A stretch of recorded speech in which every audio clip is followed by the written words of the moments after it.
बच्चों, हमारे चारों ओर विभिन्न प्रकार के खाद्य पदार्थ फैले हुए हैं जो विशिष्ट रंग, गंध, स्वाद के होते हैं और एक विशिष्टता प्रदान करते हैं।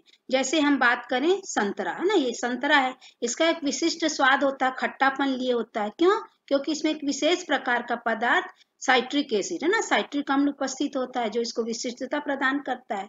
इसके बाद ये देखिए इमली। इमली से हम पीतल तांबे के बर्तन भी मांजते हैं। इससे बहुत सारे खट्टे पदार्थ, सांभर और गुपचुप पानी वगैरह भी बनता है। क्यों? क्योंकि इनमें एक विशेष अम्ल एसिड जो टार्टरिक एसिड वो उपस्थित होता है।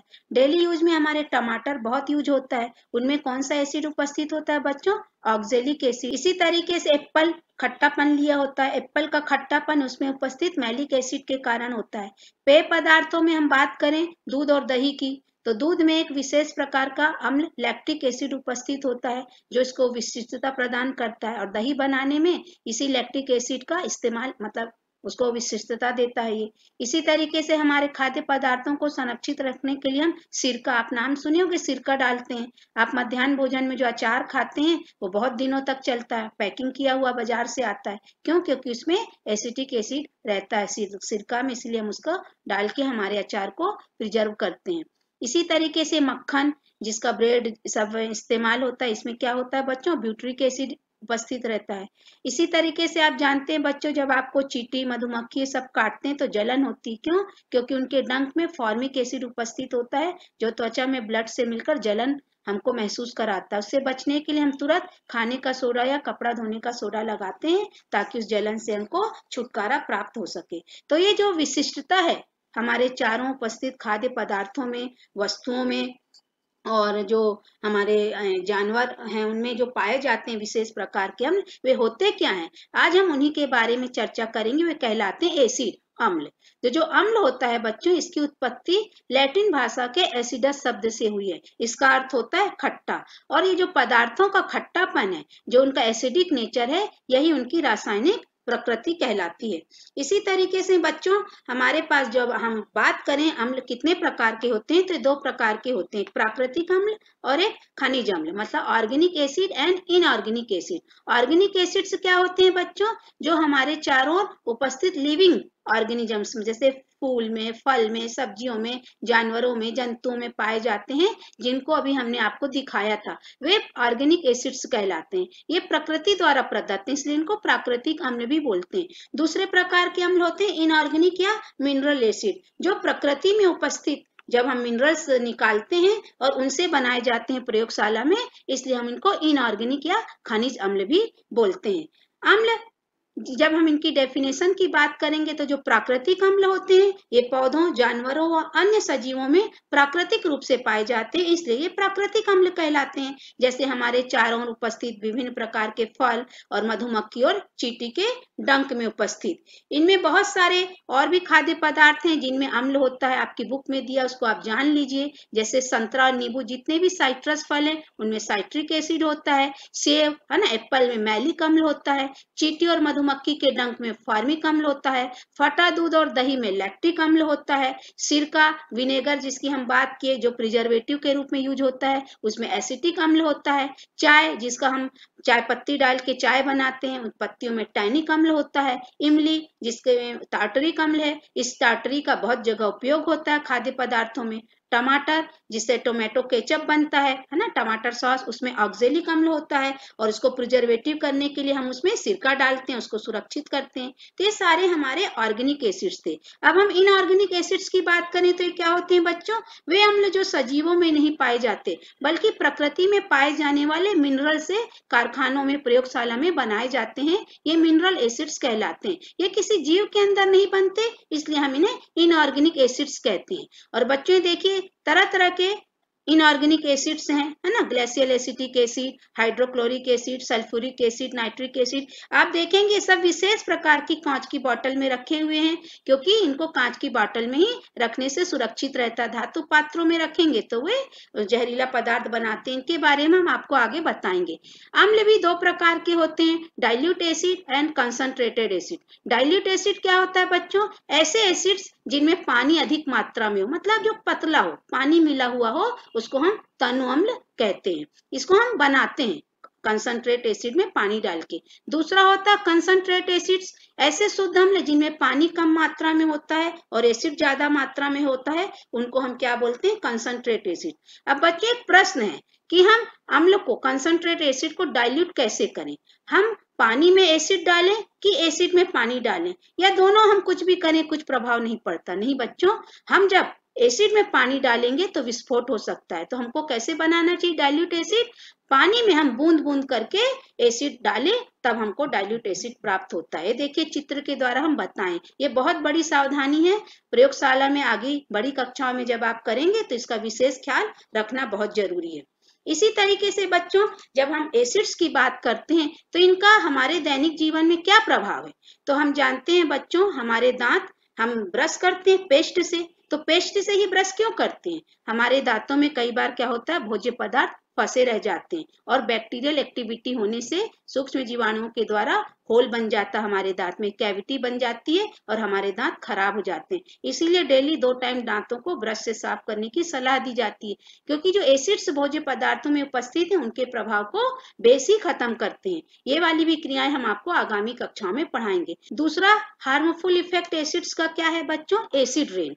होता क्या है एसिड रेन? ऐसी वर्षा जिसमें अम्ल की मात्रा ज्यादा हो। ये कहाँ होती है? जहाँ बड़े बड़े कारखाने होते हैं, वहाँ धुआं ज्यादा निकलता है। सल्फर डाइऑक्साइड, कार्बन डाइऑक्साइड, पारा, ये सब मिले होते हैं वहाँ के धुआं में, और जब ये बारिश की बूंदों में मिलते हैं तो अम्लीय वर्षा करते हैं। और इस अम्लीय वर्षा के कारण बच्चों, जिस पेड़ पौधों के आसपास से गिरते हैं, उनके ऊपर गिरते हैं, उनकी पत्तियां पीली पड़ जाती हैं, झड़ जाती हैं, भूमि बंजर हो जाती है। हमारा जो आगरा का ताजमहल है, मथुरा में जो रिफाइनरी, ऑयल रिफाइनरी की फैक्ट्रीज हैं, उनके कारण वहाँ बहुत प्रदूषण है। तो हमारा जो व्हाइट संगमरमर से बना हुआ, व्हाइट मार्बल से बना हुआ जो आगरा का ताजमहल है, वो उसी एसिड रेन के कारण काला पड़ता जा रहा है। तो ये सब एसिड्स के हार्मफुल इफेक्ट्स हैं। तो जरूरी ऐसा थोड़ी है कि हम एसिड सिर्फ हमारे लिए हार्मफुल, नहीं बच्चों, एसिड्स हमारे लिए बहुत काम की भी चीजें हैं। हमारा शरीर, हम जानते हैं बच्चों, निरंतर वृद्धि करता है और एक छोटे बालक से बहुत बड़ा युवा बनता है। हमारी मांसपेशियां बढ़ती हैं उम्र के साथ,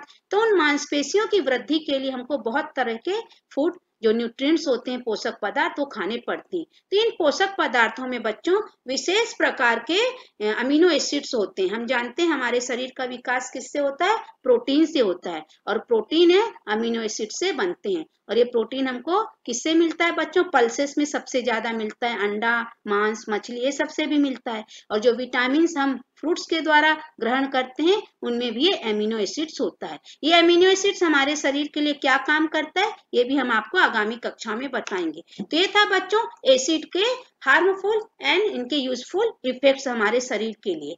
अब ये जो एसिड्स की खोज की, मतलब तत्वों को अम्ल और क्षारों में बांटा, ये एक रसायन शास्त्री थे, रॉबर्ट बायले। आप इनको की पॉइंट्स में याद रखिएगा। रसायन शास्त्री रॉबर्ट बायले ने ही तत्वों को अम्ल और क्षार में विभक्त किया था। अब हम बच्चों पढ़ेंगे कि ये जो एसिड्स हैं इनके क्या क्या यूज है। तो हम पहले ऑर्गेनिक एसिड्स की बात करेंगे। ऑर्गेनिक एसिड्स होते हैं जो बच्चों, सबसे पहले फलों में जो विशेष प्रकार का स्वाद व खट्टापन इन्हीं ऑर्गेनिक एसिड्स के द्वारा आता है। जैसे हमने सेब, संतरा, टमाटर, है ना, बिही, ये सब की बात करी, अंगूर, ये सब में एक विशेष प्रकार का, हर फल में अलग प्रकार का पाया जाता है अम्ल, और वो उनको स्वाद और विशिष्टता प्रदान करता है। दूसरा, हम जानते हैं हमारा जो दूध और दही है, उनमें विशेष प्रकार का स्वाद होता है, विशेष गुण होता है, वो भी उनमें उपस्थित अम्ल के कारण होता है। तीसरा है बच्चों आमाशय में पाया जाने वाला हाइड्रोक्लोरिक अम्ल। इसको आप अच्छे से समझिएगा। आमाशय में पाचन की क्रिया में हाइड्रोक्लोरिक अम्ल की बहुत बड़ी उपयोगिता है। यह क्या करता है बच्चों? इसकी सूक्ष्म मात्रा प्राकृतिक रूप से हर इंसान के आमाशय में उपस्थित होती है, और जब इसकी मात्रा कम हो जाती है तो हमारे शरीर में भोजन का पाचन सुचारू रूप से नहीं होता, क्योंकि ये प्रोटीन को, जो पेप्सिन नामक एंजाइम बनाता है, जो प्रोटीन के पाचन में सहायक होता है, और यही पेप्सिन नामक जो एंजाइम है, यह अमीनो एसिड्स में प्रोटीन को बदलता है। तब हमारे शरीर में कोशिकाओं की वृद्धि में इस एसिड्स का बहुत बड़ा योगदान होता है। जब कभी हम बहुत ज्यादा खट्टे फल खा लेते हैं या गुपचुप पानी पी लेते हैं कुछ इस टाइप की, तो हमको खट्टी खट्टी डकारें आती हैं, यही एसिडिटी होती, मतलब हमारे आमाशय में इस अम्ल की मात्रा बढ़ जाती है और हमको एसिडिटी होती। तब हम उसका उपचार आगे की कक्षाओं में बताएंगे हम कैसे करते हैं। तो हाइड्रोक्लोरिक अम्ल की प्रॉपर मात्रा हमारे आमाशय में होना बहुत जरूरी है, और इसको डाइल्यूट अगर हम कर लेंगे तो भोजन का पाचन सही तरीके से नहीं होगा। इसलिए हम बोलते हैं जब हम भोजन ग्रहण करते हैं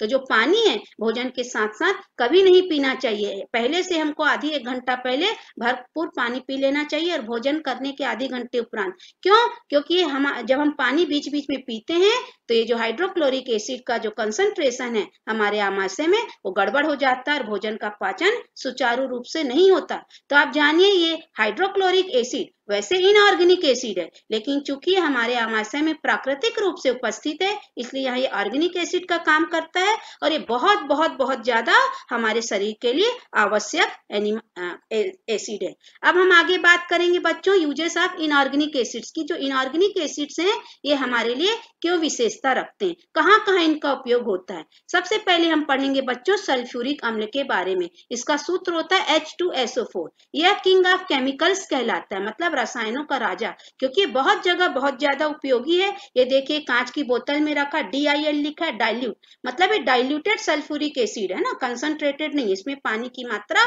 ज्यादा है। अब इनके उपयोग क्या है? सबसे पहला उपयोग है बच्चों खाद बनाने में। खाद हम अपने अच्छे से हमारे फसल हो तो हम खाद डालते हैं, तो जो मुख्य रूप से है अमोनियम सल्फेट, सुपर फास्फेट आदि खाद बनाने में हमारे सल्फ्यूरिक एसिड का बहुत बड़ा योगदान है। दूसरा है कार बैटरीज में बैटरी अम्ल के रूप में। हम जानते हैं कार में बैटरी लगी होती है तो हम जो उसमें एसिड उपयोग करते हैं उसमें मुख्य रूप से सल्फ्यूरिक अम्ल इस्तेमाल होता है। तरह तरह की दवाइयां और आर्टिफिशियल सिल्क मतलब कृत्रिम सिल्क। आप जानते हैं बच्चों सिल्क क्या होता है? रेशम। रेशम के कीड़े से बनाया जाता है ना, बहुत महंगा पड़ता है, उससे बने वस्त्र बहुत महंगे आते हैं। तो आजकल फैक्ट्रीज में आर्टिफिशियल सिल्क बनने लगा है जिससे बने परिधान बहुत सुंदर और सस्ते होते हैं, टिकाऊ होते हैं। तो आर्टिफिशियल सिल्क जो आजकल बहुत चलन में है वो भी सल्फ्यूरिक अम्ल के योगदान से बनता है। चौथा उपयोग बहुत महत्वपूर्ण उपयोग है बच्चों अग्निशमन यंत्र, जो आप अच्छे से जानते हैं हर विद्यालय में ये अग्निशमन यंत्र फायर एग्जॉस्टर लगा होता है, लाल कलर का जो बड़ा सा आप देखे होंगे हर विद्यालय में। ये बहुत जरूरी है बच्चों इसके बारे में जानना। तो चलिए हम इसके बारे में भी थोड़ी सी चर्चा करते हैं, होता क्या है और किस तरीके से काम करता है। इसके पहले बच्चों चित्र के माध्यम से आप समझ लीजिए कि ये जो हमारे केमिकल्स हैं किस तरीके से ये काम करते हैं। तो चित्रों के माध्यम से थोड़ा जल्दी याद होता है इसलिए हम आपको चित्र भी दिखा दे रहे हैं। देखिए तरह तरह का इसमें बैटरी का चित्र आर्टिफिशियल सिल्क का है, और ये दवाइयों में कैसे उपयोग हो रहा है और कैसे खाद में, कैसे हम खेत में इसका इस्तेमाल कर रहे हैं। चलिए अब हम अग्निशमन यंत्र के बारे में बात करते हैं। देखिए बच्चों इस तरीके का धातु का बना पात्र होता है ना, और धातु के पात्र के अंदर ये देखिए इसमें एक छोटी सी ये कांच की नली लगी रहती है जिसमें सल्फ्यूरिक एसिड भरा होता है, और नीचे क्या होता है इसमें सोडियम बाइकार्बोनेट। सोडियम बाइकार्बोनेट होता है, जब पटका जाता है या तार इसमें बंधा होता है हम खींचते हैं तो ये सल्फ्यूरिक एसिड कांच की बोतल टूट जाती है और ये सोडियम बाइकार्बोनेट से रिएक्शन करती है और एक गैस बनती है कार्बन डाइऑक्साइड। और इस बटन जो पाइप दिख रहा है इससे फोर्स से वो गैस निकलती है, और CO2 गैस, कौन सी गैस बच्चों? कार्बन डाइऑक्साइड गैस, और यह आग बुझाने के काम आती है। तो ये अग्निशमन यंत्र का बहुत बड़ा इस्तेमाल, ये देखिए पूरा फार्मूला भी हमने बताया, सोडियम बाइकार्बोनेट सल्फ्यूरिक अम्ल, इससे क्या बन रहा है? सोडियम सल्फेट, पानी और ये CO2 गैस। तो अग्निशमन यंत्र से निकलने वाली गैस कौन सी है बच्चों?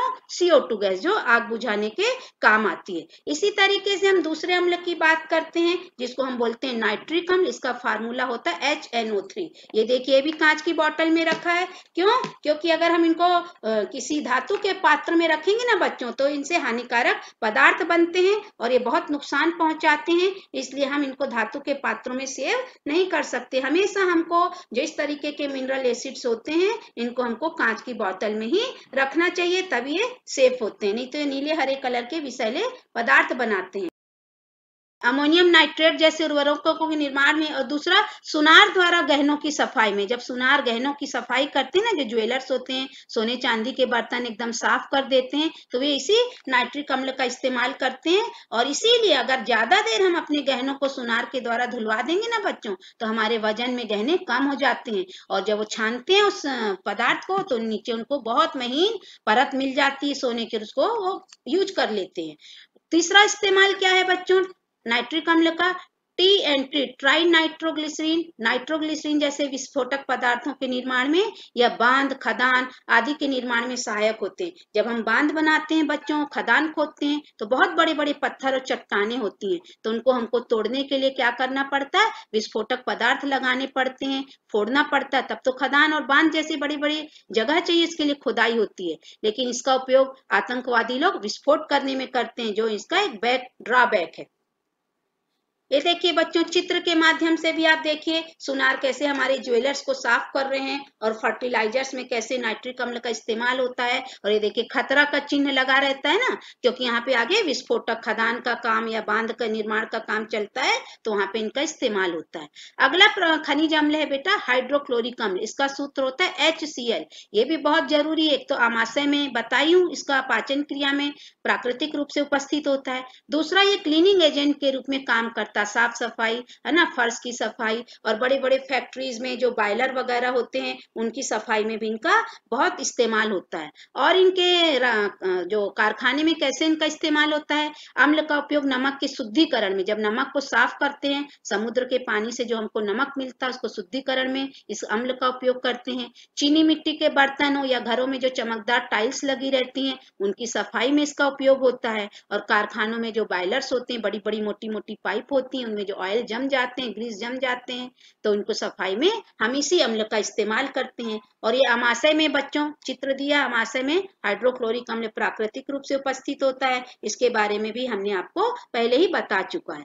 अब बच्चों एक हॉट क्वेश्चन आता है कि अम्लों का भंडारण पीतल और कांसे से बने धातु पात्रों में हम नहीं करते। मैंने जितने भी आपको खनिज अम्ल दिखाए, आप देखना सब कांच की बोतल में थे। हमारे विद्यालय में भी कुछ अम्ल दिए जाते हैं प्रैक्टिकल करने के लिए, वो देखना हमेशा मोटी सी एकदम हैवी बोतल में, कांच की बोतल में रखा रहता। होता क्या है बच्चों, ये अम्ल होते हैं, ये धातु पात्रों में जो तांबे उपस्थित होते हैं, धातु जो तांबे से बनती है, हमारे बर्तन बनते हैं, उनसे क्रिया कर लेते हैं और एक नीला हरा कलर का विषैला यौगिक बनाते हैं। ये यौगिक हमारे शरीर को हानि पहुंचा सकते हैं। इसलिए हम घर में जो भी सब्जी बनाते हैं, अचार बनाते हैं, उनको हम कभी बर्तनों में धातु के बने, मतलब तांबे के बने ना, पीतल और तांबे के बने बर्तनों में या कांसे के बने बर्तनों में नहीं रखते, क्योंकि वो नुकसान पहुंचाते हैं। स्टेनलेस स्टील का जो कंसेप्ट आया है वो इसीलिए आया, उसमें बर्तन सुरक्षित रहते हैं, उनमें तांबा नहीं होता और ये विषैले हरे पदार्थ नहीं बना पाते और हमको नुकसान नहीं होता।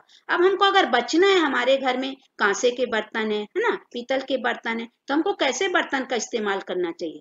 तो इसीलिए बच्चों पीतल और कांसे से बनी धातुओं के बर्तनों पर टिन या रांगा की कलई कर देते हैं। और यह कलई क्या होती है बच्चों, बर्तनों को अम्ल से संचारित होने से बचाती, खराब होने से बचाती है। यह था बच्चों अम्ल द्वारा संचारण। संचारण दो प्रकार का होता है, एक जो लोहे में जंग लगती है बच्चों, वो भी संचारण होता है, और खाद्य पदार्थों का धातुओं के बर्तन में रखने से जो संचारण होता है वो भी एक संचारण होता है। तो ये दोनों संचारण किस प्रकार भिन्न है बच्चों। जो धातु का संचारण मैंने आपको बताया, अम्लों द्वारा खाद्य पदार्थों का नुकसान, मतलब उसमें नीला हरा विषैला पदार्थ बनता है। लेकिन जो लोहे और लोहे से बनी वस्तुएं हैं, जब नम हवा के संपर्क में आती हैं तो मलिन पड़ जाती हैं। जैसे लोहे की वस्तु में जंग लग जाता है, वे भंगुर हो जाती हैं। अगर हम लोहे के 2-4 किलो को अपने, अभी बारिश का मौसम चल रहा, बाहर छोड़ देंगे और फिर हम उसको अंदर लेके आएंगे थोड़े दिन बाद और दीवार में ठोकेंगे तो टूट जाता है, अंदर नहीं जाता, क्योंकि वो भंगुर हो चुका है। तो वही जो संचारण होता है बच्चे, जो जंग लगना है, ये दूसरा टाइप का संचारण है। दोनों संचारण अलग हैं, वो अम्ल द्वारा होते हैं धातु पात्रों में, और ये हवा और नमी की उपस्थिति में होते हैं। मतलब लोहे से बनी वस्तुओं में जब हवा और नमी मिलती है तो उनमें क्या होता है बच्चों,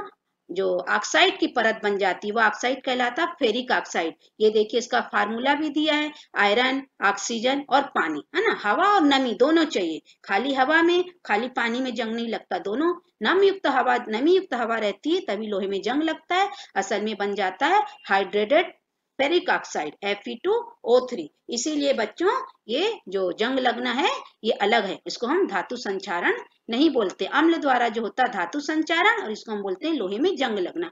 तो हम इससे बचने के लिए क्या करेंगे बच्चों, इससे बचने के लिए हमको लोहे से बनी वस्तुओं पर गैल्वेनाइजेशन, मतलब यसद लेपन करना पड़ता है। यसद लेपन मतलब लोहे से बनी वस्तुओं पर क्रोमियम और जस्ते से बनी धातुओं की परत चढ़ाते हैं, जिससे हवा और नमी से उनमें जंग नहीं लगता, उनमें धातु संचारण नहीं होता और ये हम बच सकते सकते हैं, हमारी धातुओं से बनी वस्तुओं को सुरक्षित कर सकते हैं।